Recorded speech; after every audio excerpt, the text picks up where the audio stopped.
Welcome to Cleansy Folk Tales, where we tell powerful African stories of struggle, betrayal, and survival. Stories that stay with you long after they end. If you enjoy stories like this, please like, comment, and subscribe. Now, let's begin. House with Garden Chapter 1, The Promise.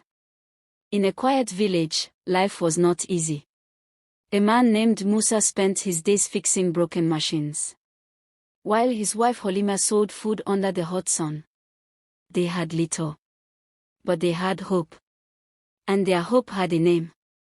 Zainab.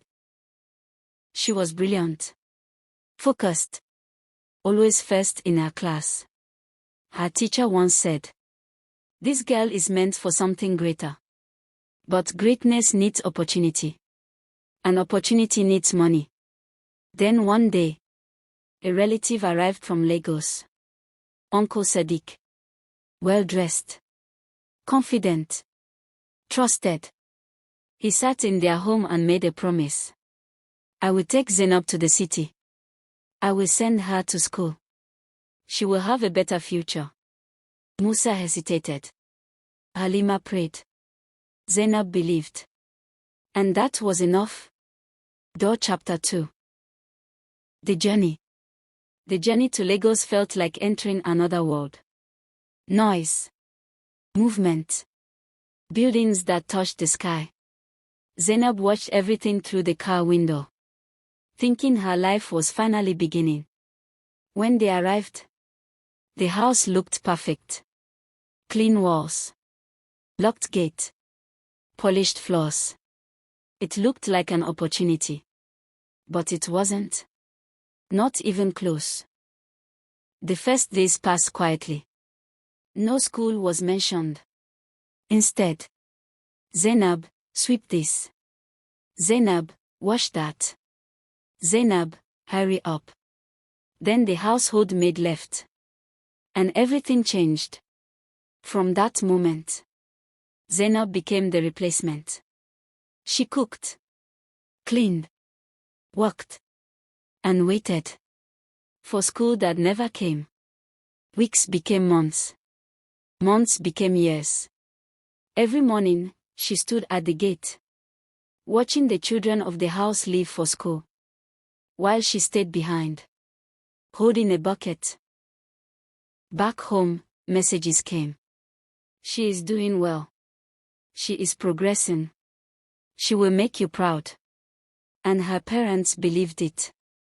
Because sometimes, lies sound exactly like hope. Zainab stopped asking about school. Not because she understood, but because she finally did. There was no school coming. There was no plan. There was only work. That night, she made a quiet decision.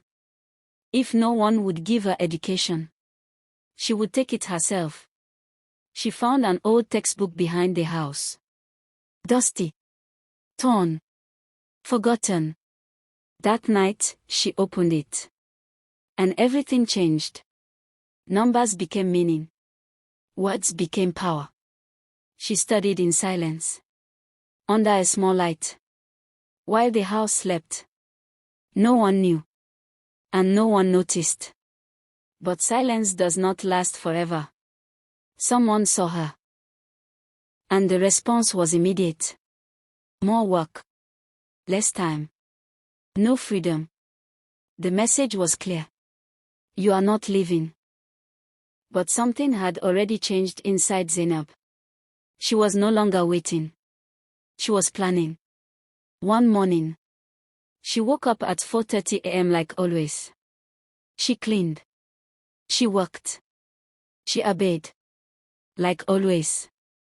But when the house turned away, she picked up her small bag, 12 notebooks inside, and walked out of the gate. No shouting. No drama. Just silence. And freedom. The city did not welcome her. It swallowed her. She had nowhere to go. So she sat at a bus stop, watching life move past her. Hungry. Scared. Alone. But not defeated.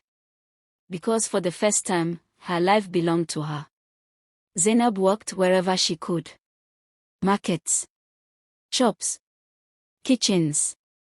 Nothing stable. Nothing easy. But she survived. And every night, she studied. Because survival was not enough. She wanted more. One evening, she found an adult education class. She walked in and sat down. For the first time in years, she was a student again. Not a servant. Not invisible. A learner. Weeks turned into progress. Teachers noticed her. She learned fast. She asked questions others didn't ask. Because she wasn't starting from zero. She was rebuilding from nothing.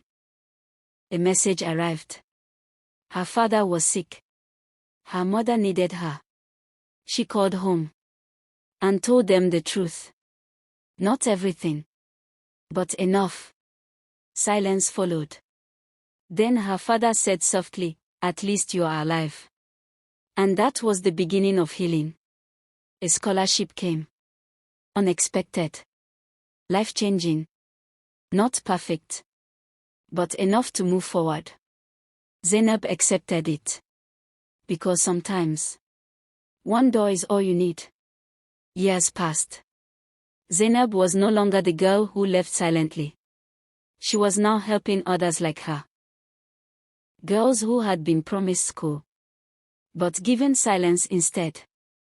Her story began spreading. Quietly. Powerfully. Uncle Sadiq lost everything. His lies collapsed. His reputation faded. And one day, he saw Zainab on TV. Not as a victim, but as a leader. He said nothing. Because nothing needed to be said. Zainab never went back to the life she escaped. She built a new one.